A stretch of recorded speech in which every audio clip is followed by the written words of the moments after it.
Imagine being trapped in a steel box at the bottom of the Mariana Trench. The water pressure outside is 1,000 times normal. The hull groans, the metal begins to buckle. That is what a psychological collapse feels like.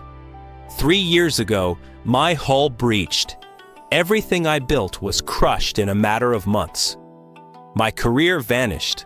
My relationship dissolved. I was drowning in a pitch-black ocean of despair. I could not breathe. But I did not die down there.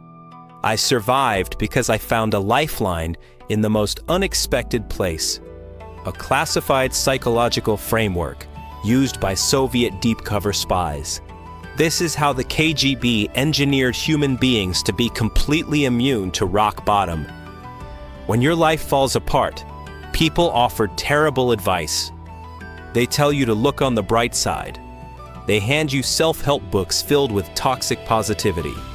Just visualize success, they say. Keep a gratitude journal. Go for a walk in the sunshine.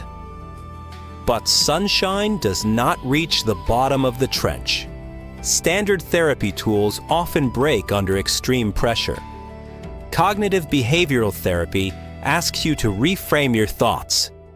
But what if your reality is objectively terrifying? What if you are isolated in a hostile environment? You cannot positive think your way out of absolute ruin. Hoping for a better tomorrow only makes today feel worse. I tried all the standard methods and sank deeper. I needed something built for war, not for wellness. Enter the Soviet illegals program. These were spies sent to live in the West for decades. No diplomatic immunity, no backup. If they were caught, they faced execution. They operated in a constant state of catastrophic psychological pressure. To keep them from breaking, the KGB developed a unique psychological doctrine. It was not about feeling good. It was about operational survival. The core principle was radical psychological bifurcation. They taught agents to split their consciousness into two distinct entities, the operator and the legend. The operator is the quiet observer inside.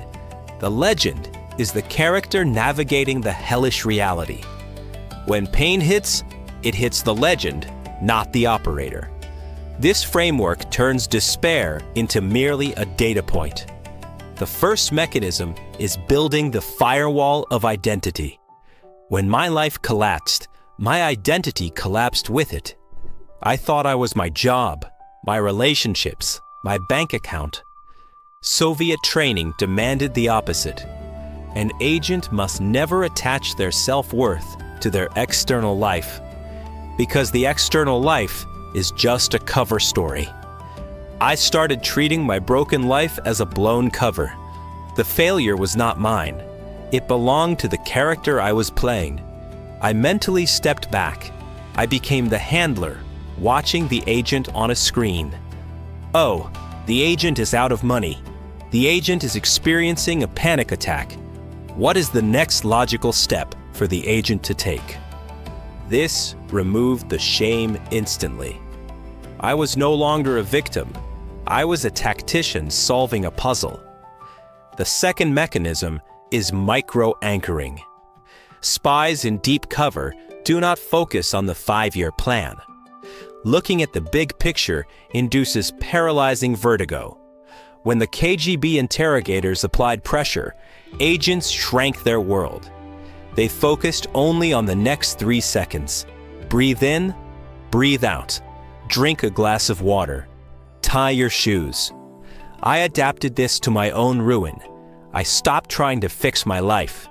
I only tried to fix the next hour. The Soviets called this the tyranny of routine. Routine acts as a mechanical exoskeleton when your muscles give out.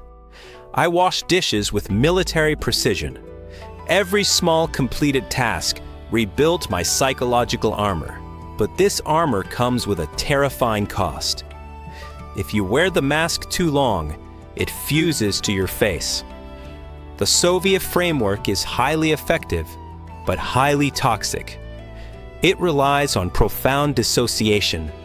You become cold. You become utterly detached from human warmth. In my survival phase, I pushed away the few friends I had left. I viewed their empathy as a threat to my operational security. I was surviving, but I was turning into a machine. Many deep cover agents defected or lost their minds. The human brain is not meant to live in permanent winter. You can use the ice to stop the bleeding, but if you do not thaw out, you lose the limb. This method is a tourniquet, not a cure. You must know exactly when to take it off. The real victory is not surviving the rock bottom. The victory is knowing how to return to the surface. I used the Soviet method for exactly 6 months. It gave me the distance I needed to rebuild my foundation. I paid my debts, secured a new job, and stabilized my environment. Then, I did the hardest thing of all. I dropped the shield. I let the grief and the fear finally wash over me, but this time, I was standing on solid ground. Despair could no longer drown me. I had survived the crush of the deep. We all face moments where the hull begins to break. When that happens, become the operator. Build your firewall, shrink your world, and survive the freeze. Just remember to come back to the warmth when the storm is over.